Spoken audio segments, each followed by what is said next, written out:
Hello, everybody, and thank you so much for joining us today. Now is usually the time where I say hop in the chat and let us know if you're here, if you can see us and everything, but we already got an active chat. Just want to call out we got people from Ireland, from Hungary, from South Africa, from Portland, from Wow. India, from the UK. Couldn't be more perfect to talk about being a global citizen when we got people from all over the world. My name And is Jonah. Oh, yeah. I was just going to say, and one of my beautiful employees, Laura, I can see her in the chat. So hello, Laura. Laura, and sorry, Laura, if I don't see your bubble, it's getting lost there. But Yeah, so many but people. so many people. But my name is Jonah. I'm from Discover, and today we are talking to Leon Hill. Super excited to hear his presentation, and we're going to be talking about changing your life with the freedom algorithm, and the freedom algorithm, what it is, and the four fundamental pillars of global freedom: independent income structures, global citizenship, and investing. Now, I know you've got a lot to talk about, Leon, so I don't want to take up any more time, and it looks like everyone can hear and see us. So would you introduce yourself? Yeah, so my name is Leon Hill. With my partner in life and in business, Sorella Moore, we run a company called Abundantia, which is, I guess, promoted globally via the Sorel Amore Finance YouTube channel, which is Sorel's second YouTube channel. And basically, our aim with this business is to teach people how to get free. I'm going to explain in a minute what our definition of freedom is. For those of you that just think it may just be, you might already think that you're free. You may think that you live in a freedom-free society, and for many of us, we do. But what our aim is we want to disconnect people from, as much as possible, from the, I guess, constraints of living in the modern world that we live in. Now, should I just start blabbing, Jonah? Am I? Yeah. Oh, yeah. I mean, why Is there not? anything else you wanted to say? Otherwise, No, because I'm just going to get very caught up and okay, yeah. I guess I'll just pop in quick to say for yeah, everyone watching, we will have a formal Q&A after Leon talks for a little bit. So if yes. you have any questions, any thoughts, if Leon says something and you want to just thumbs up, like use the chat, feel free to pop questions in there, and we will have a formal time to answer them all a little later. So if we don't get to them right away, please pop them in again so we can answer them all. But yeah, Leon, I'm just excited to hear what you have. Didn't mean to leave you hanging there, but let's No, dive I in. wasn't sure if Yeah, I was going to do my little intro, and then I think we talked about it at the start, but my brain's running at 1,000,000 miles an hour it's all from good. way too much caffeine today. Yeah, So I hear you there. Yeah, but yeah, I'll hand it over to you. I've said my piece. amazing. Thank you so much. Yeah. So I'm normally, as many of you know, either from me or my partner Sorel, we normally live in Iceland, and Sorel was meaning to be on this one with me this time, which is, I know what I said last time, but Sorel, our home country of Australia, opened its borders to citizens, so Sorel couldn't be here. She's on the other side of the planet now, asleep. So I guess it's just me, but. With the little introduction aside, I just want to give you a little bit more of a background about me. So again, my name is Leon Hill. I'm 37 years old, or I will be in January.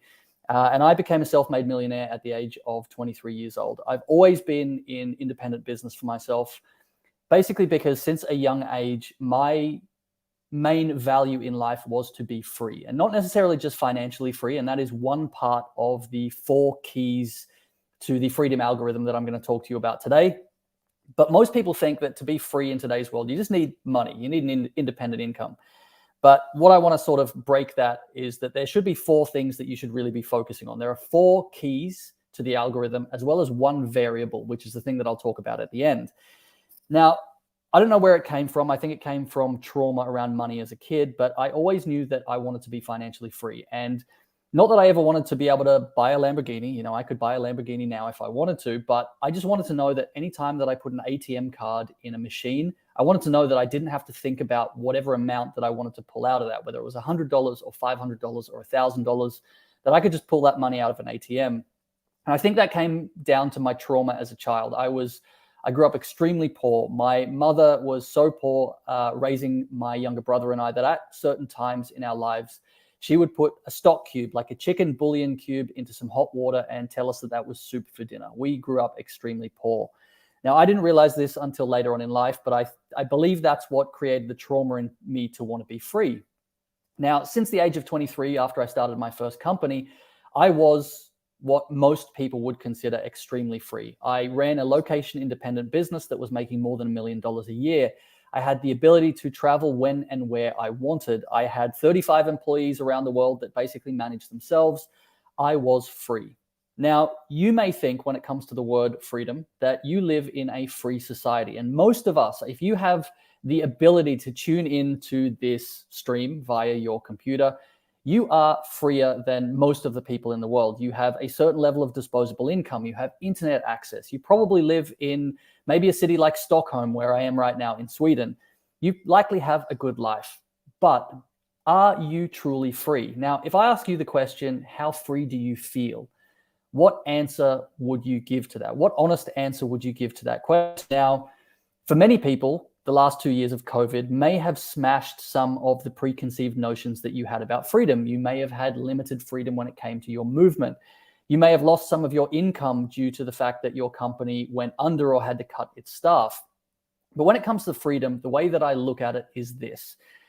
Around 150 years ago, in countries like the United Kingdom or in Germany, which wasn't Germany at that point, or Australia or the United States, you didn't need permission from your government to go to another country. You didn't need a passport. You didn't need permission to get married, to own a personal mode of transport. You didn't need permission to buy property. You didn't need permission to start a business or to sell food or to collect rainwater. Now, these days, 150 years later, you need the government's permission to do all of these things and more. Now, yes, you may have freedom of speech. You may be able to stand up in a street corner and yell profanities against the leader of your country and not have to worry about being arrested. But there are so many things in this world that aren't really as free as we think they are. We're not necessarily as free as we may think. The other way of looking at freedom is the fact that we are effectively born in a country that has its own specific sets of rules and regulations and ways of doing things. You're generally born into a country with one citizenship and one passport. Some of us won the lottery and may be born with two passports, but for most of us, we were born with one citizenship. And with that, you're born into a country that has rules for how you can do business, for how you can transfer currency overseas, for what currency technically you can use, for the countries that you're allowed to travel to with visa-free access, and so on and so on. The way that I look at it, because there's around 200 countries in the world, you're effectively born in a city that has 200 amazing restaurants, but you're really only allowed to eat at one of those restaurants for the rest of your life. And that's the way that I look at freedom. Now, what most people don't consider is that even though you may live in Australia or in Austria or in France or in South Africa, there are things that you can do now today to increase your level of global freedom. You may be able to acquire residencies in other countries that enable you to do business in ways that you may not have considered before. You may be able to acquire another citizenship or passport by descent or by blood, or by moving somewhere else to acquire citizenship by naturalization. You may be able to set up a company in another country that you never considered without moving yourself. And instead of paying high taxes in your home country, you may be able to pay taxes in a different country legally that not only enables you to pay lower taxes, but enables you to safeguard your wealth for the future. And lastly, you may be able to set up a business in another country that gives you additional opportunities to increase your income, which is basically the first pillar of freedom. So there's a lot basically that I consider part of what should be your freedom portfolio and the things that make up the freedom algorithm that I'm going to teach you today. Now, the 4 pillars that I'm going to describe to you and the one variable are things that if you master these 4 things and the variable, you will be able to unlock a level of freedom on the global scene unlike anything you could probably ever experience. You will unlock additional freedom of movement, of business benefits, of the decision to be able to live and work where you choose, instead of just where the single passport that you were born with allows you to live and work. And when you're able to unlock this, like the way that Sorel and I have, independently before we even met, because of our desire to achieve ultimate freedom, it will give you a completely different outlook on life. And the first thing that I want to discuss, especially when it comes to the pillar of income, is that you will need less of an independent income than you think to really achieve freedom. Now, I earn a lot more than 2,000 US dollars per month. But once I was making 2,000 US dollars a month when I started my first company, and it was independent and I could earn it from anywhere in the world, I felt more free than I ever had in my entire life. Suddenly, instead of knowing that I had to go to a job or to strive for someone else, it allowed me to think differently. It allowed me to go, well, with this income, I could live here, here, and here and support myself. I could think, well, if I've achieved this $2,000 a month after a month of starting a business, I may only double my income by working for another company for 20 years. But by doing it myself, by learning some of the strategies to use your own skills and knowledge to create an independent income, you could double your income maybe in a week or a month. And this is a beautiful thing about really unlocking your brain to think more freely. Now, in a minute, I'm going to go into the 4 pillars of what the freedom algorithm is. But what I want you to do, because I'm a very visual person and because I love to be poetic and creative, and I think stories are one of the most beautiful things to engage the human mind, what I want you to do is I would really love you to visualize in your mind a door. Visualize a very heavy, cold steel door. It might be a couple of meters or a couple of feet thick. And this heavy steel door is set into a wall made of impenetrable stone. Now, this door is holding you back. It's holding you back from a life of ultimate freedom, a life where you get to set the terms on how you choose to live and work and spend every single one of your days. Basically, the ability to choose when to work or not to work, the ability to move freely between countries, the ability to decide where you want to retire or work or spend every day sipping coffee in Milan instead of, Massachusetts or wherever it is that you live. Also, the ability, the absolute freedom to be able to weather any financial storm, no matter what happens in the world, regardless of having to worry about a job or doesn't matter how great the economy is going. Behind this door is ultimate freedom. Unfortunately, this door is locked. Now, in the center of the door are 4 locks, and each one of these locks corresponds to unlocking a certain area of life that will grant you ultimate freedom. And each one of these 4 locks corresponds to one of the pillars. Now, to unlock each one of these locks, you need a specific key. Now, the first key unlocks the income level of freedom, and this key is silver. And when you learn to unlock this lock, you will be able to unlock the ability to earn an independent income using your own skills and knowledge from anywhere in the world. The second key is a key made out of topaz, and this key is the key to unlocking global citizenship, the ability to acquire multiple passports or residencies, the ability to move more freely around the world no matter where in the world you were born. Now, the third key is a key made out of tungsten. And tungsten is one of the strongest metals on Earth. And this key represents structures. And this is a way that you intelligently structure your life, the way that you set up your business, whether it be, for example, offshore bank accounts and company structures, and intelligently organizing your life so you can earn more, pay less tax, and also protect your wealth from the future. And the last key that unlocks the fourth lock is made out of gold. And this key is the investing key. When you learn to master this key, this will enable you the ability to weather any storm, no matter what happens in the world, no matter how terrible the world economy is. You will be fine. You will have residual income coming in. You will have a business that works for you instead of you working for your business.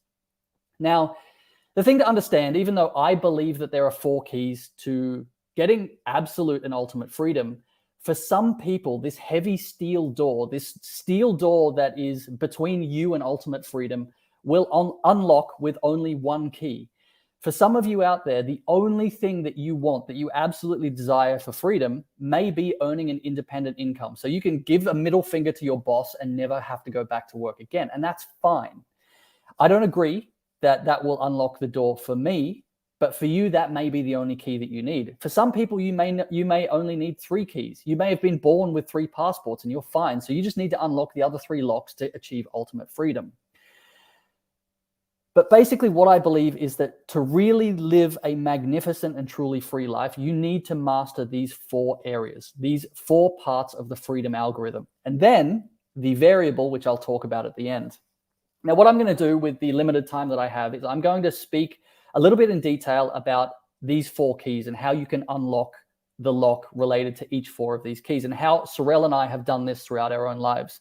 The one that I'm going to spend the most time on is the first key, which is the silver key, the key that will unlock your ability to earn an independent income, because this is the most important for many people. For most people, the other 3 locks become easier to unlock when you organize the first one. When you have the freedom not to have to think about the work that you're going to, when you have the ability to earn an independent income and you have more money than you need, then you're more easily able to set up global structures, to set up better business structures, to better legally lower your taxable income, to invest more. Obviously, if you don't organize the first key, the silver key, to earn an independent income, it's going to be harder for you to invest, to maybe spend money to fly around the world to get another residency, or so on and so forth. But I am going to talk about the other 3 locks as well, and I will take any questions about any of them at the end. So the first one, the silver key, which I believe is the most important part of the freedom algorithm that will enable you to unlock this door that is separating you from true freedom. Now, in mine and Sorel's opinion, and the way that we have done things, the best way for you to earn an independent income is through what is already in here.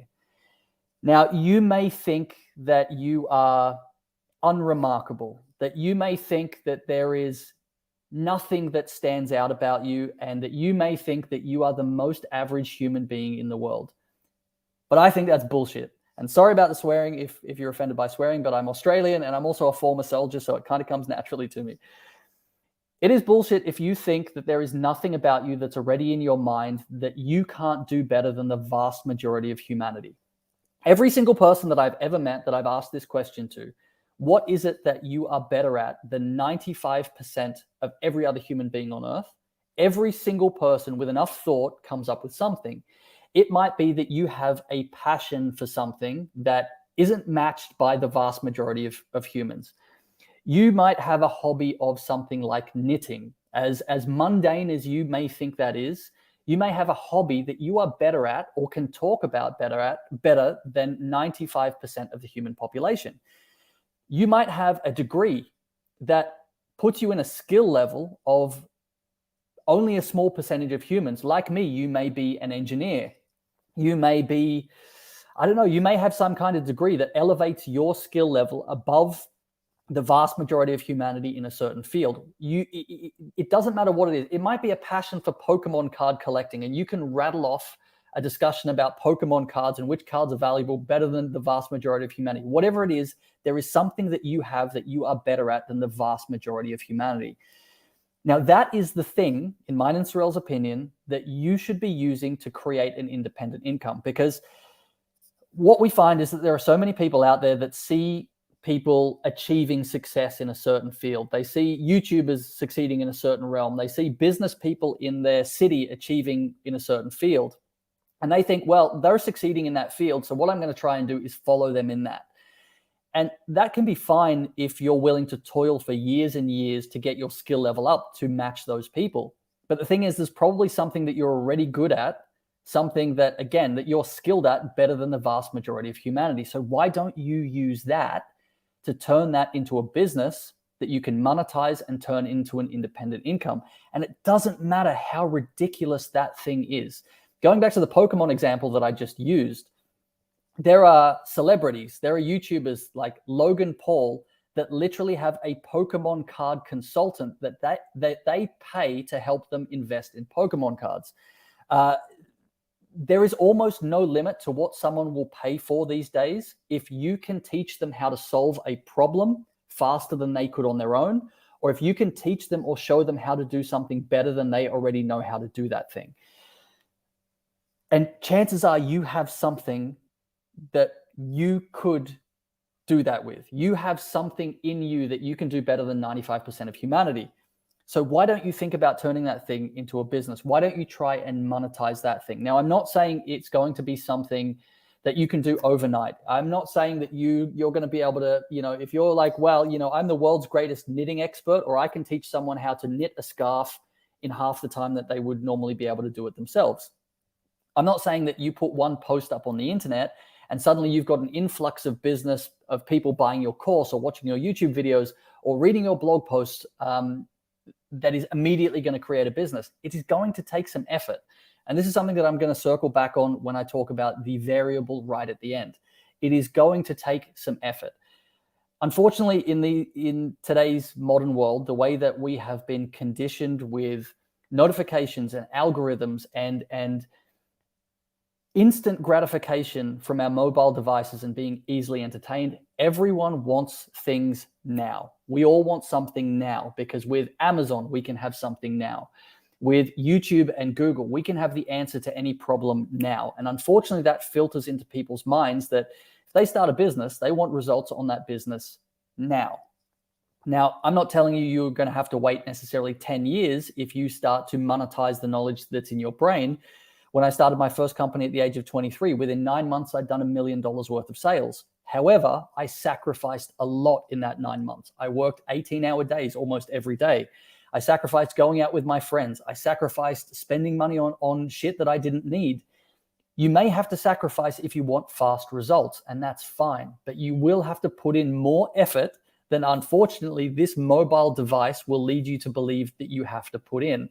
Our brains have been so hardwired for instant gratification that I have seen time and time again people fail over and over and over again because they put up a few blog posts, they start creating content, they set up an online business and run a few ads, and if it doesn't give them instant results, they give up.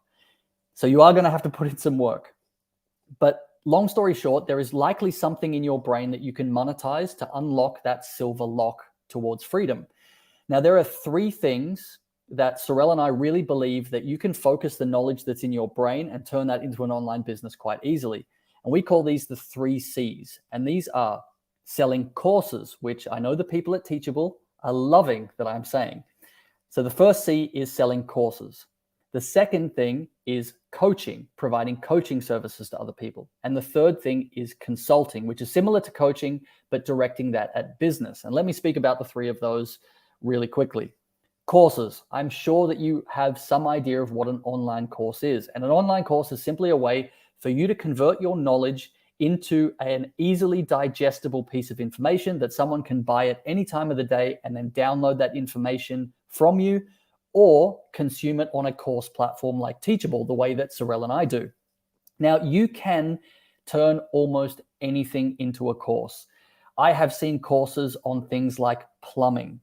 A course being sold by a plumber to teach people how to solve the most common plumbing problems in their house instead of having to call a plumber. I have seen people selling courses on basic makeup things. I have seen people selling courses on eyebrow shaping. I have seen courses on just about anything. So if you can solve a problem for someone and you can turn that into a course that's easily digestible and solves an XYZ problem for someone, you have something that you can turn your knowledge into that can make you money. Now, the second C is coaching. Now, coaching is anything like doing one-on-one stuff, teaching people how to get fit, being a personal trainer, teaching someone how to meditate personally, one-on-one or in a group setting, teaching someone how to do yoga, for example, coaching someone on getting better at math or English or another language. There's almost no end to what you can coach someone on if you are better at that skill or thing than someone else. Now, previously, a lot of coaching was done in person, but thankfully, due to the COVID pandemic, this is changing. There are so many online platforms now where you can coach people one-on-one, or you can coach people via Zoom. You can sell a coaching product and book slots in your week and coach people via Zoom or via Skype or any other platform that you want. So coaching is a fantastic thing that you can help people get better on a day-by-day basis. Now, I used to offer marketing consulting to individuals or businesses, which is a form of coaching. And I formerly had people paying me upwards of $1,000 an hour to help coach them because I had extreme value. Now, you may not be able to charge $1,000 an hour for whatever your skill is as a coach initially, but you may be able to work yourself up to that. So coaching is also another benefit for people that don't necessarily want to create courses and want to more work with people one-on-one, whether that's virtually or in the real world. Now, the third C, which is the way to work for a smaller amount of people, but also to generate potentially a larger income, is consulting. Now, when I was known globally in my early to mid 20s as a marketing expert. I was getting flown around the world by some of the biggest companies on the planet. For example, the United States Marine Corps, the Volkswagen Group in Asia Pacific, ING Bank, the government of multiple countries. They were flying me around the world and paying me up to $50,000 a month to advise them on how to do something better in their business. Now, the third C, consulting, is not something that anyone can easily utilize because you generally have to have a skill or some knowledge that is very applicable to business. Think things like accounting or software design, or was in my case, marketing. There is always a way for you to, or not always, but there is potentially a way for you to use your skill or knowledge and provide that to a business in the form of consulting that helps them get better or to make more money in a shorter amount of time or to refine their business process. And companies are willing to pay a lot of money if you can help them do something better or make money easier. Now, if you think that consulting is something that only needs to be like a super professional service like marketing, you could be wrong. Now, I personally know someone in Australia that is a consultant that works with a small handful of businesses every month in Australia, usually no more than 2 to 3. And she is a meditation and mindfulness consultant. She has an income that is 5 figures, I believe over $20,000 a month. And she only works with potentially 2 or 3 companies a month. And what she does is she goes into companies and she teaches the employees how to be more mindful. And the reason a company is willing to pay for that is because studies show that employees that are more mindful and think clearer are generally more productive and love their job more, which stops high employee turnover.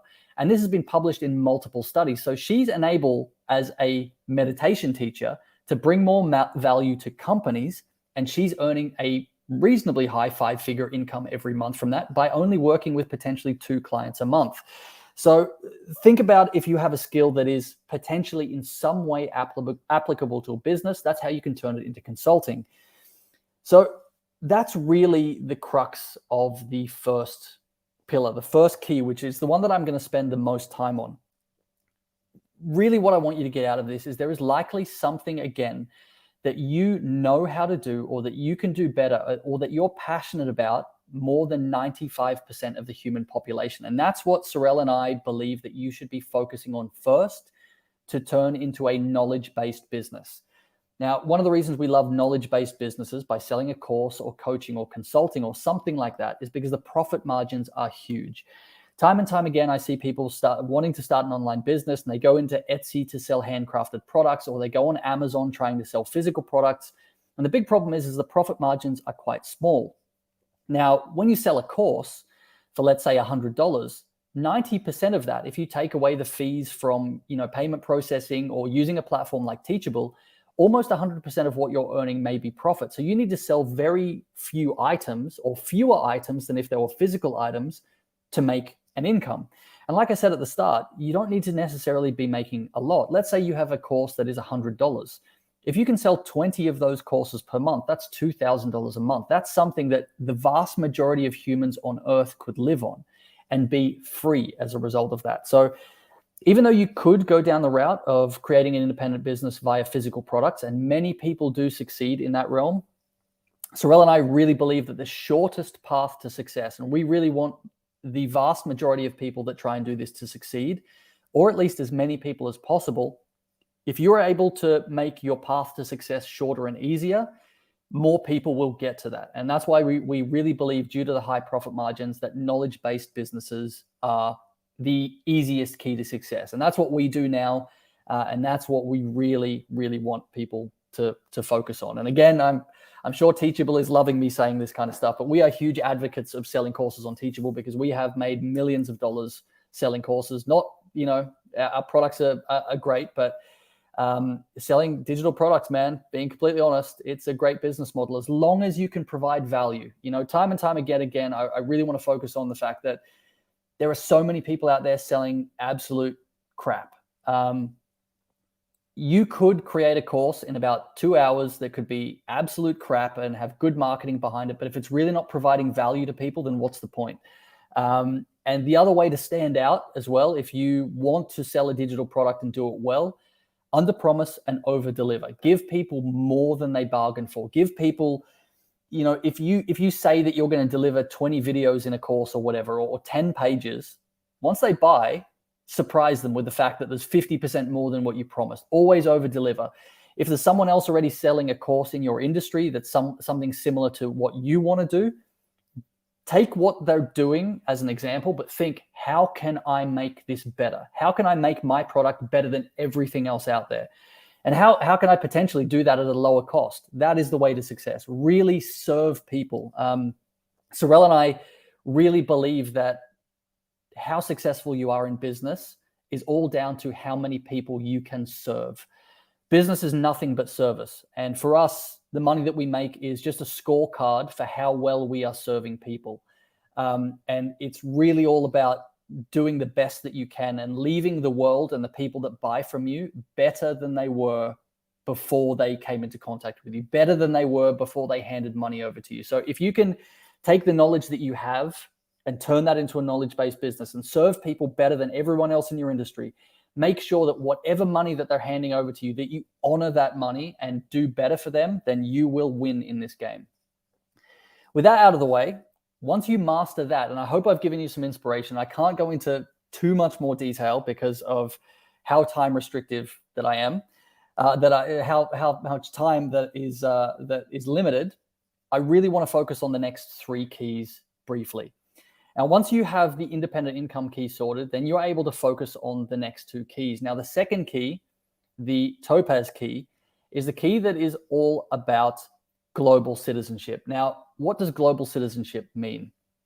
Going back to what I said at the start, when you're born with a passport. You're born with, in most cases, a single citizenship. You are born with the ability to live and be counted a citizen of one country. Now, you may have won the luck of the draw and have been born in Europe.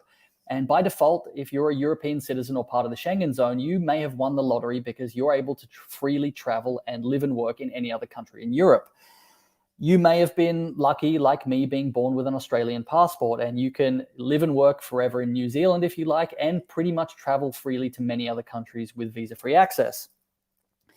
But the thing is, what COVID especially has showed us is that if you have a single passport or a single residency, you are very, very limited, very, very limited with the rights that you have. Now, let me give you some examples. Let's say that one of the worst case scenarios happens, that your country is beset by war or famine or extreme economic hardship, and your country goes into some kind of collapse. Or let's say your government devolves into something that you don't recognize with, and you don't agree with the principles of your nation anymore, or the people that are running it. You don't feel yourself a citizen of your home country. In many ways, like I don't feel myself a citizen of Australia or a member of the Australian nation in many ways. If you're born with only one passport and one option, you may not have any way of getting out of that place and living somewhere else. The way that I look at multiple citizenships and residencies, it is like the best insurance policy that you could ever have for anything happening to your home country. Now, one of the things that happened to me personally during COVID is the simple fact that being born with only a single passport and Australia having some of the most restrictive lockdowns on the planet, Australian citizens were not only banned from, in some cases, entering their own country from certain places like India, but Australian citizens were banned from leaving their own country. You had to apply for government permission to leave Australia. Now, we can argue, agree, disagree about whether it was for health and safety or whatever. And yes, I definitely agree that we should be protecting members of the population. But the simple fact is that the United Nations told Australia that it was breaching international human rights conventions by not allowing its citizens to leave and in some cases to enter the country again.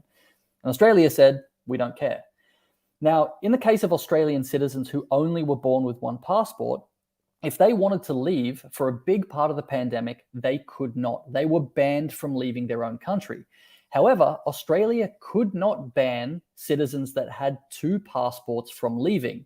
They could stop an Australian citizen from leaving, but they were not legally able to stop the citizen of another country from leaving its borders unless that person had committed a crime. So In the case of someone like Sorel, who was born with an Australian and a Polish passport, she was fine. They could stop her as an Australian from leaving, but they could not stop a Polish citizen from leaving the country. So that is just a small example. But I think that we can all look at the pandemic and show how fragile our planet is, and show that your country could go into some kind of economic collapse, or you could disagree with your politicians, and you may not have a way out. But if you have 2 citizenships, or even better, 3, or as I'm targeting by the end of 2024 to have 4 passports in total, you have many more options. You have much more freedom of movement. You have much more of an ability to live and work where you want. You have much more freedom to call on the laws that exist on this global scene to be able to get in or get out of certain countries.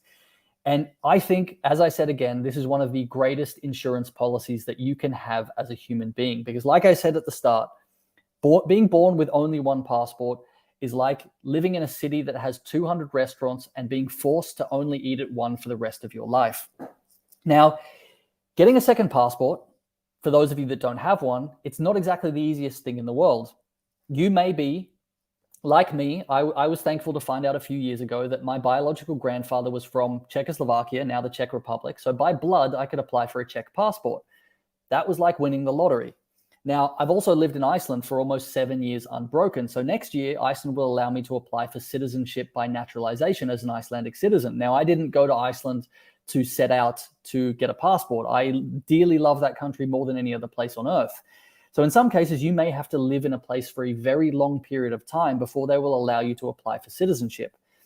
Now, you can, which is something that not many people know, that you can apply for something called citizenship by investment. Now, citizenship by investment is simply literally paying a country for a passport. Now, there are only about 20 countries on earth that allow this, but for example, you can buy $250,000 worth of property in Turkey and they will give you Turkish citizenship. So that will be out of the realm of most people. And the last part is by having family ties. For example, you could potentially marry someone and get citizenship after living there for a certain period of time. Citizenship is much harder. Now, what is an easier insurance policy is getting residency in another country. Now, for example, in a country like Mexico, Mexico allows almost anyone that can prove that they can support themselves with around $1,000 a month in income to effectively get permanent residency to live in Mexico forever. That could be a great backup plan for many people. If you only have 1 passport and don't have the legal right to live somewhere with a passport, you can potentially get residency somewhere else. And this is something that we're going to talk about a lot in our free newsletter over the next few months. Some of the countries that are very easy to get residency if citizenship may be too difficult for you.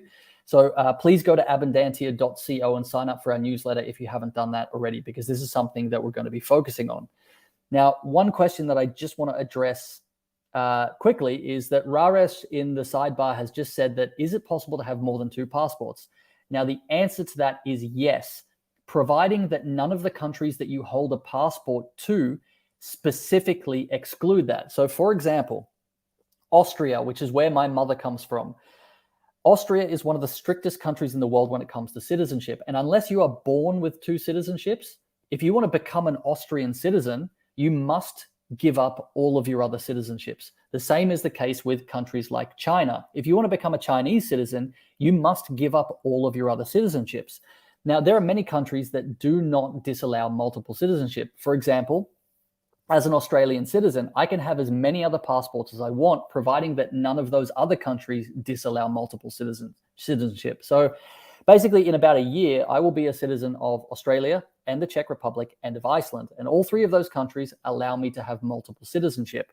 Now, I've heard of cases of people that have up to 11 passports. So it is possible to have many, providing that none of the other countries disallow it.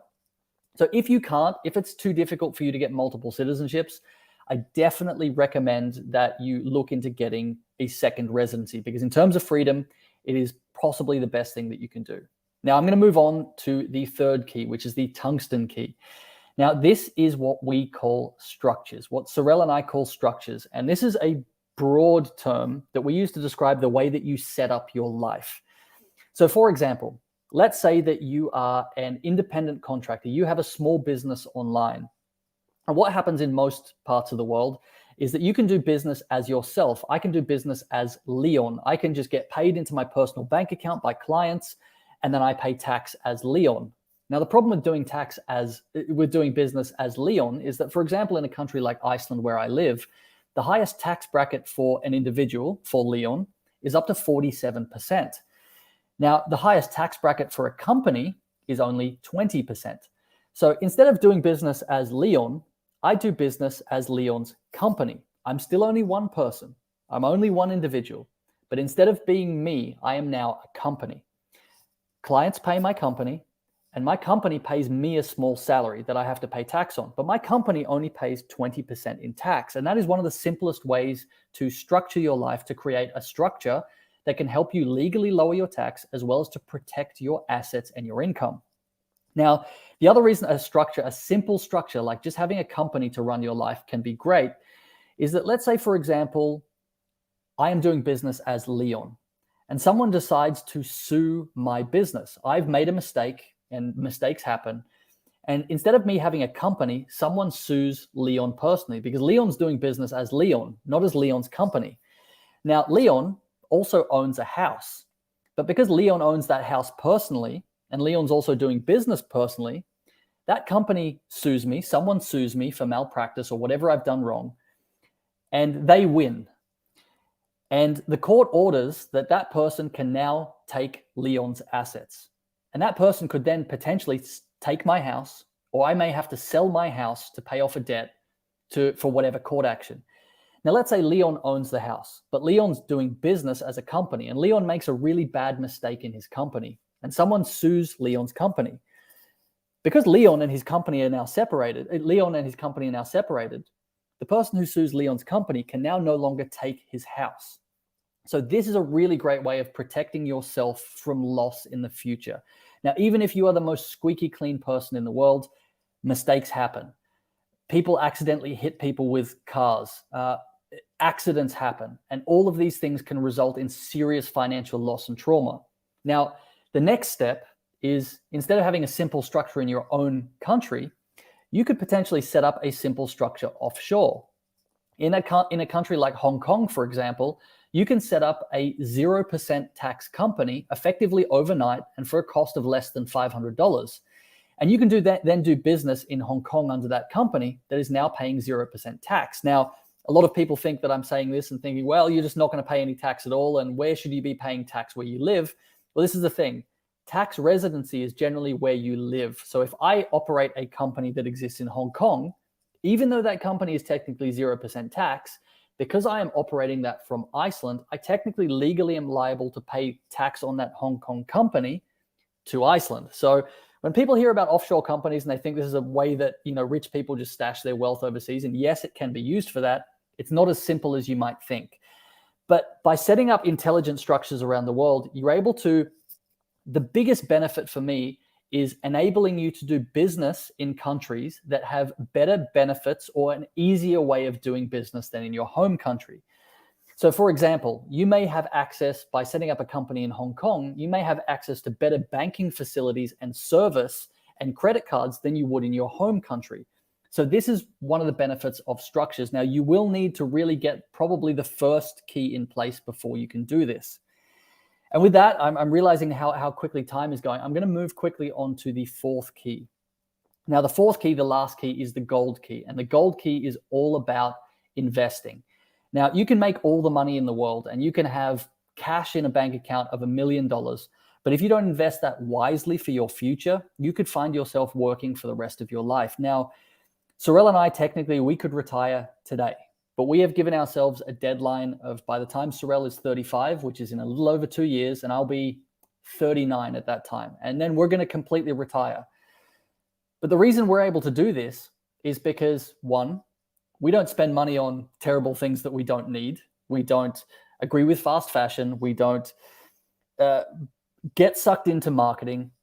We invest a large chunk of our money. So our money is instead working for us. Now, if the entire world's economy goes bad and our business completely goes under, we have enough investments now that we could live comfortably for the rest of our lives. And I strongly, regardless of how much money you're earning right now, if it's $1,000 a month or $2,000 a month or whatever it is, you should start investing now. You should start investing at least 10% of your income now, today. Don't wait until you're like, I'm going to start investing when I'm earning more. I'm going to start investing when I'm getting X, Y, and Z. I'm going to start investing when I have my own company. No, start investing now. The sooner you start investing your money in intelligent places, whether that's by buying gold or silver, or buying a few stocks, which I don't necessarily agree with, but you do you, or by putting a little bit of money into property or into cryptocurrency, do something. Set aside 10% of your income, and this is not financial advice, this is just my belief. Set aside 10% of your income and start to do something now, regardless of how much money that you're earning, as long as you can survive without that 10%. And I honestly believe that if I have $100 and I take $10 out of that, I can still do basically everything that I wanted to do with that $100. I don't notice it. And that's what I really think that you should start thinking about. The fourth key, the investing key, even if you haven't sorted out the first one, the independent income one, you should start thinking about that immediately. Now, with that, I'm going to very quickly talk about the fourth part of the freedom algorithm, which is the one variable. And that variable is you. You can be the best person in the world and have all the knowledge in the world, but the thing is how fast you succeed with this and how quickly you succeed in really mastering the freedom algorithm is all up to you. Now, I'm not saying that there aren't human beings in this world that are born with certain privileges over and above other human beings. There are people that are born into very crappy situations and circumstances, and there are people that are given everything from the get-go. Now, yes, I was lucky. I was born into a lucky country. I was born with all of my fingers and toes and with a healthy mind, but I was born broke. I had nothing. Everything that I've done from my own mind and with exerting effort. And it doesn't matter how long I sit here and talk about the things that have helped me succeed. The number one thing that has helped me succeed is effort. Constant and consistent effort. Now, I was just having a conversation the other day about a friend who was talking about how so many people that start a new business never succeed or something like that. Now, when I first succeeded and effectively became a self-made millionaire at the age of 23, I had friends, I had family, I had acquaintances, and I just had people that met me in the street from the PR that I was getting at the time saying, how did you do what you did in such a short period of time? And I would always answer with a question. My question was always this: have you ever had an idea for a business or a product that you thought could have succeeded? Without fail, every single person that I ever met said yes. Some of them said multiple. I would then follow up with, what did you do about that idea? The vast majority of people, and I'm saying probably 85 to 90% of people, said the same thing: nothing. They did nothing. They had an idea for a business or a product or a service, and they did nothing about it. Now, I believe that inspiration or an idea to do something is given to multiple people on the planet at the same time. And this is probably the most spiritual hippie thing that I'm going to say here. I believe that the universe or God or whatever you want to call it, whatever you believe in, gives the inspiration to start a business or to create a product or do something better for the planet. It gives that to multiple people on the planet at the same time because it knows that most people will do nothing with that idea. And I believe that the universe, God, whatever, needs things done. It wants something to be created. It wants something to happen. And it knows it needs to give that inspiration to multiple people because it knows most of those people will not do it. Now, the first step is when you have an idea or an inspiration. This is the variable. The variable in this whole algorithm is you. It's you. It's how fast you take action on that idea. It's how much effort you put into that idea and how consistent you are with that idea over a long period of time. Now, when I started my first company, all I had was an idea. I had no skill in the field that I was going into. I had no knowledge about what I was doing. And I had fear of failure. I had fear that, what if this doesn't succeed? What if I fail? What if I never get anywhere? That's the thing that stops most people. That's the thing that's probably stopped you from creating that great idea that you've had already. The only difference between me and every single person that I asked that question to, when they said, how did you do what you did? The only answer I ever had when asking those two questions is, I did something. If I'm not an inspirational, motivational speaker, but now that you have the basic framework of how I did what I did, the next time that you have inspiration for a product or a service or something that you can create out of your knowledge, do something. Do something if you're scared shitless about it. Do something if you're absolutely terrified of failure. Do something if you have no idea what you're doing. Just take steps. Do something. And I honestly believe, as it has happened every single time I've started a new business, the way will be opened. You do not need to know every step of the path between A to Z to succeed. You just need to do something. And I honestly believe that God or the universe or whatever you call it will show you. Just do something. Don't be like those people that just never do anything.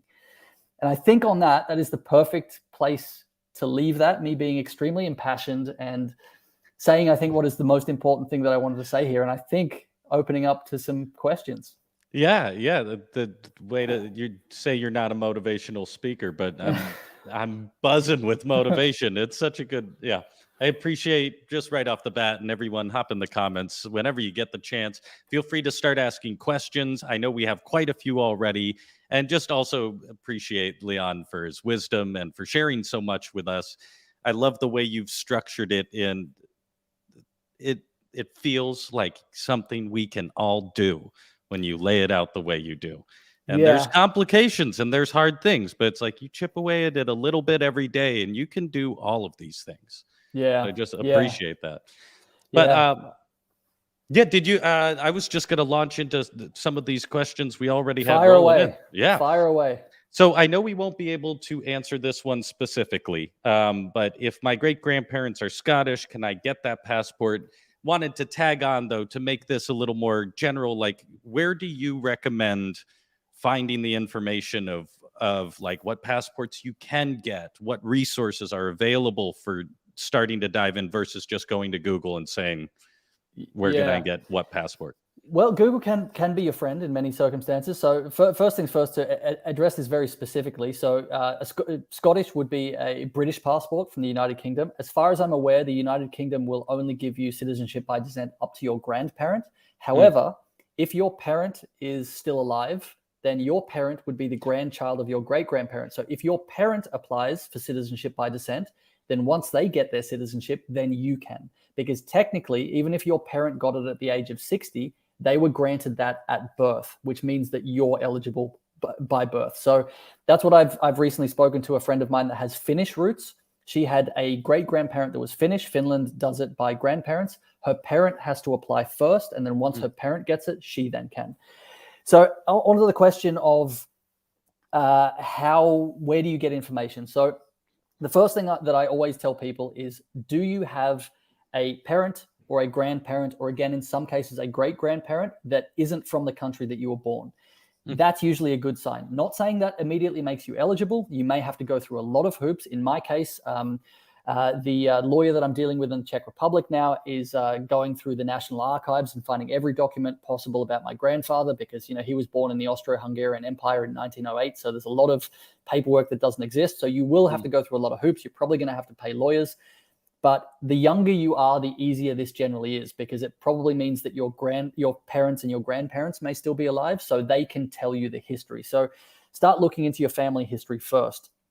The second thing that you can do is simply, if you're not eligible by descent, simply go to Google.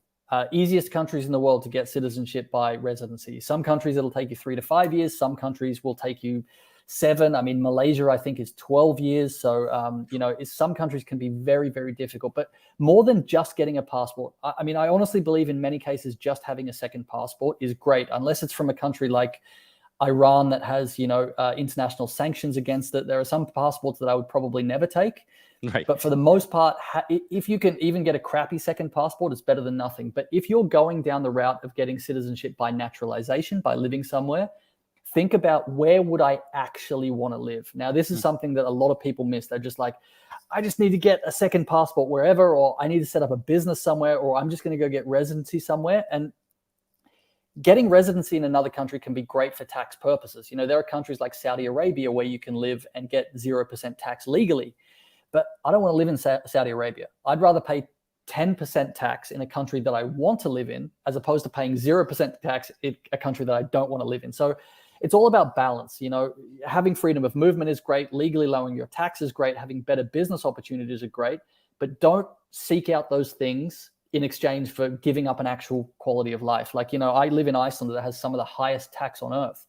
And people ask all the time, you talk about legally lowering your tax. Why the fuck do you live in Iceland? And I'm just like, because that country has my heart and soul. Yeah. So it's all about balance. You still have to live.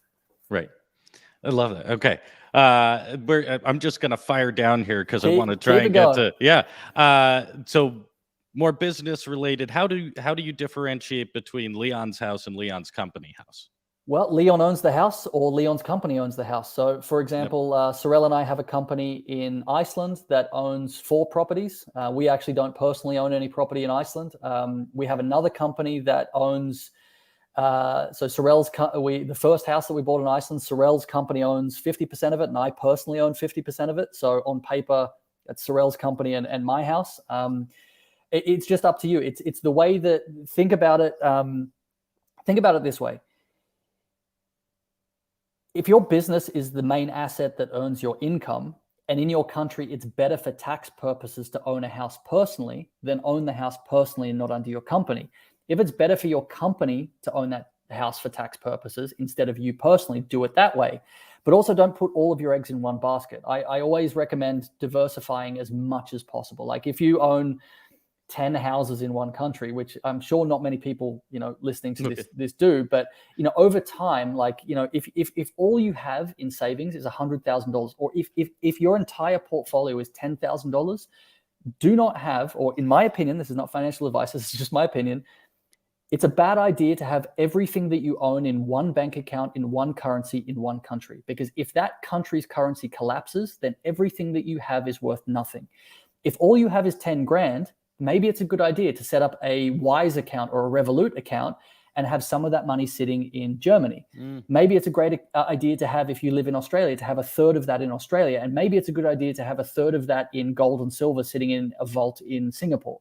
Diversify, because it doesn't matter if all you have is $1,000. If you lose all of that $1,000, you've lost everything that you have. So the last 2 years has showed us how fragile the planet is, and it should show you how much you should be diversifying in anything you own, in your property, in your businesses, in your cash. No matter how small, too, right? I think that's the thing. People think you got to have $1 million before you Absolutely diversify. not. It's like, yeah. No, I mean, if all you have is $1,000, that's 100% of your net worth. So, right. So even more reason to protect. Yeah. Tack on this question. So Maria was asking, where do you buy gold or silver? Okay, so this can be a very complicated question. So there are a few ways of looking about it. So there are a lot of services online. For example, there's a great service out of Switzerland called Gold Avenue that I highly get behind. So we store gold and silver with them personally, and they're basically a vault. The company that owns Golden Avenue is responsible for mining, I think, 50% of the gold on the planet, and it's all ethical gold that's coming out of sort of North Italy and Austria. It's the PAMP group, P-A-M-P. And so what you can do is you can go online with a credit card and set up an account with Gold Avenue today, and you can buy $100 worth of gold, and they will store it in like basically a nuclear bunker for you. At any time, if you want that sent to you, they will ship it to almost anywhere around the world, or you can leave it stored in their vault. Conversely, almost any city in the world will have a place where you can buy gold or silver coins, and you can literally walk in and say, give me $30 worth of silver. And like on this point, even if you only have $30 a month to buy like 1.5 ounces of silver, there is nothing there was nothing in my life that made me more passionate about wealth and saving money than when I was holding silver or gold, even if it's only $30 worth, because there's 5,000 years of history of humanity using gold and silver for currency. And it just, even if on paper it's only $30 worth, go down to a coin shop and buy like 1 ounce of silver, and you will like, having that shiny thing in your hand, instead of having just useless numbers in a bank account, it just instantly makes you feel wealthy. And what's the weird thing is it like switches something in your brain. Like you want to preserve that. You're like, that's my $30 worth of silver. And you start wanting to build that up. Now, the other mentality is that there's also a mentality that like, if you don't hold it personally, you don't really own it. Because let's say a vault, you hold it in a vault in Singapore and everything goes to crap. Like if you can't get access to it in a crisis, it's probably not a great idea. So personally, I would have about 70% of it in personal ownership somewhere. Make sure it's safe. Make sure it's just not sitting on a shelf in your apartment. And then I would personally probably put 30% in a vault somewhere. So that's the way I can do it. But you can go into any coin store in almost any city and buy silver or gold like today. But if you want to buy it online and have someone store it for you, I highly recommend looking into goldavenue.com. Well, and they even I'm in France at the moment, and the post office sells little silver coins. Yeah, You can just buy. don't make the mistake in certain countries. For example, in most of Europe, there is no VAT on buying gold, but there is VAT on buying silver. Iceland, I'm screwed completely because there's VAT on gold and silver. But in many countries like America, the UK, not the UK, but America, Australia, there's no VAT on gold or silver. So yeah, if you don't want to add the extra 20-something%, especially if you live in Europe, maybe just buy gold instead. Right. Okay, I want to get there's a ton of questions here. I want to make sure we get to some of the more poignant. Where do you buy gold? What would be the best place? This is an interesting. So I know it's hard to differentiate sometimes giving specific advice, but what would be the best place in Europe to open a business, or even just how do you go through the process of if you're not going to open a business in your home country? Yeah. So how do you do that research, and where do you turn to really figure out? Because it can be cryptic sometimes trying to figure that out. It can be. And it's also the laws between whether your country has like a tax treaty with the country. So the first thing that I would suggest is make sure you can very easily check if your country has a tax treaty with that other country. So what a tax treaty is an agreement with two countries that they will not tax someone on the same income twice. So if, for example, you live in Canada, and Canada has a tax treaty with Malta, there's an agreement that if you have a company in Malta and you're paying your tax legally in Malta, that Canada will not also tax you on that income. So make sure there's a tax treaty first. The simplest way that I can explain this is the best place to set up a company in Europe is anywhere that is you're paying less tax than where you're paying right now. So that's the first thing to look at. Anything that's less than what you're paying now is a great idea. Estonia makes it very, very, very easy for people to set up companies, especially with their e-residency. Almost anyone from around the world, if you show that you've got a legitimate business, it's very easy to set up an e-residency in Estonia. Tax is basically the same as a company in Iceland, but they just make it very easy. Malta is probably the best option in Europe for most Europeans, especially if you're earning, let's say, 10 grand a month. So Malta, company tax in Malta is 35%, which on the face of it doesn't sound great. But if you don't live in Malta, the Maltese government will give you a 6/7 tax refund once you pay dividends to owners. So let's say I make $100,000 a year in profit and in my company in Malta. I have to pay 35% tax when I pay that $100,000 to myself in whatever other country.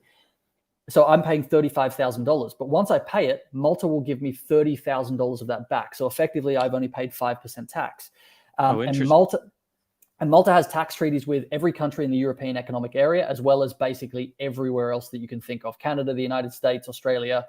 So Malta is a great option. It will take you about 6 months to go through the entire approval process. So it's probably not a viable option this year, but if you set the wheels in motion now, it's probably a good option for your next tax year. Okay.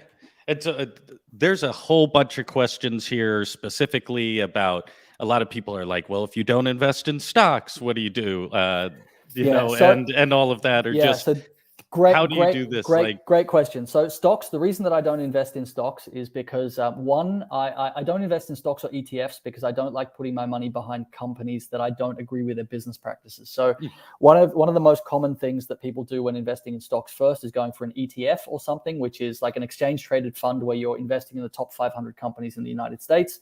Most of those companies, I don't agree with their business practices. Fucking Coca-Cola, Nestle, Amazon, to name a few. I don't agree with what they do for business, so I don't want to put my money behind them.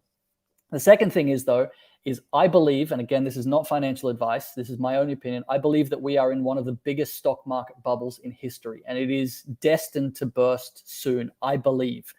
Again, for that reason, it's just too risky, in my opinion. I prefer to put my money in things that may be more boring, but are safer. So my personal investment strategy is of all of the money that I have to invest in a given month, 70% of that goes into property, physical property, into apartments and buildings, things that can't move and that over time are probably the best investment you'll ever make. Then the remaining 30% is split between gold and silver at 15% and cryptocurrency at 15%. Now, cryptocurrency is the higher risk of those three, but for me, it's a risk I'm willing to mitigate because it's only 15% of my total investment portfolio. So that's the most risky thing for me. Mine and Sorel's investment strategy is boring to most people. It is playing the long game. It is not going for instant gratification, but going for delayed gratification. So that's the way that we think about things. Might be more boring, but I would prefer to know that my money is safe. It's working for us so far. We're going to retire for years and just wait for rental income to come in, and we're going to be okay. So might be more boring, but that's why I don't. And so it ethically too is just caring about where you put your money. And unfortunately, ethics are a different thing to argue with because, obviously gold mining has problems, but, we buy our stuff from PAMP or from Gold Avenue. So they are, it's all being mined in Europe. So it's as ethical as gold mining possibly can be. Yes, there's an energy cost. Some people talk about the energy cost with cryptocurrency, but as a whole, I honestly believe that a lot of the negativity being pointed at crypto has been pointed at crypto by the traditional banking system because they don't want crypto to succeed. And as a whole, cryptocurrency is fractions of what the global banking system uses. So you really have to really dig into these messages and go like, who is benefiting from these messages being sold? So, but no one can be perfectly ethical.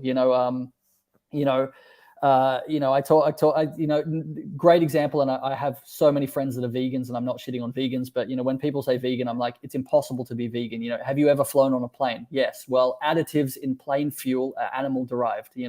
No one can be perfectly ethical. We can only do the best that we can and go from there. Guilt and shame is one of the worst human emotions to hold on to. So do the best you can, but know that every single day that you're alive on this planet, you will fuck up. You are screwing up. But just don't beat yourself up about it. Just try and be a better person today than you were yesterday, and don't take any crap for anyone. As long as you know in your soul you are better today than you were yesterday, doesn't matter what anyone says about that. That's all you can do. Be true to yourself and don't care what other people think about you. Yeah, love it. Well, on that note, I hate to wrap up because I know people are asking more and more questions, but we do have to wrap up just for time. And we haven't talked at all about your course. Do you want? Yes. Do you want to? We're here today. Very, very quickly, I will. But I just first quickly want to say that if anyone else has any unanswered questions, send them to me in a DM via Instagram at Leon the Alchemist. I will spend about an hour tonight answering as many questions as I can. So I want to make sure that I get as much of that answered. But yeah, getting onto the course. So Sorel and I have launched a couple of months ago a course and membership together. So we were thinking about launching a course and a membership, but we thought give people both of those at the same time. And our membership is called the Codex and the Order. And it is really a finance and freedom manual for your life, where we really talk about these 4 pillars, as well as what we consider pillar 0, which is just organizing your basic finances, budgeting, these boring, mundane things. But where we're finding people are getting the most value is from the membership. We have 2,700 members now, and they are, you can discuss. Sorel and I are dropping in constantly. We have 2 monthly live things where you can Q&A us. It's a phenomenal member community of people that are passionate about organizing their lives from a finance and freedom standpoint. Obviously, in the course, we go into the 4 keys that I've mentioned here in much more detail. We talk about cryptocurrency, gold and silver, things like that. But the thing is, as much as I love Teachable, I love the fact that I'm able to give so many people so much free information. If you are interested in the course and the membership, generally, It is a yearly subscription. So people are paying $787 a year to stay members. But right now, if you buy via this special Teachable Discover thing, you'll get it for $550 for life. You'll never have to pay anything again. So we're giving it a lifetime access with 30% off instead of yearly membership. And this is only thanks to Teachable convincing us to do this. So this is, you can thank them for this, not us. So we're very happy to work with Teachable. But beyond that, I really want to specify that 99% of the information that Sorel and I give, we give for free. So if you want to follow us and learn from us and you don't have the money to pay, that's fine.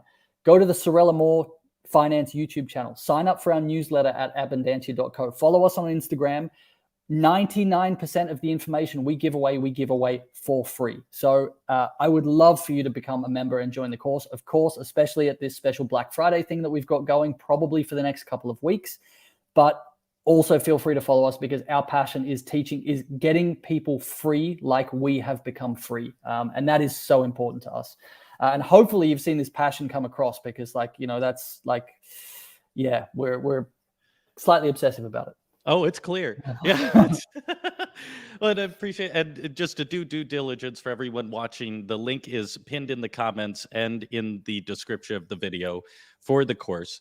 And before we wrap up, I just want to ask one more question, which is just kind of like, I know for me and probably others here, this freedom that you talk about first is a wider kind of angle of freedom. So it might be starting to open my mind as to what freedom means as a global citizen and all of this. And tomorrow I'm going to wake up and I'm going to want to do the next thing towards that. And I may or may not, but the next day I'm also going to want to again. And in that effort to actually start making a change and actually start chasing this, like, what's the first thing I should do tomorrow? Or that anyone here should do tomorrow to tackle this? Surround yourself with people that think the same way that you do. Whether that is on forums online, whether that is following stuff from creators like Sorel and I. Find the old corny adage that you are the sum of the 5 people that you hang around most. If no one in your town or if your family don't agree with you, find people who do. One of the best ways to push yourself forward is to have support from other human beings. Now, I did a lot of the success that I achieved from absolute brute effort because I've been very good at doing that. I know a lot of people aren't the same as me. So if you can do one thing that will help you, find people, even if it's creators, YouTubers, podcasts.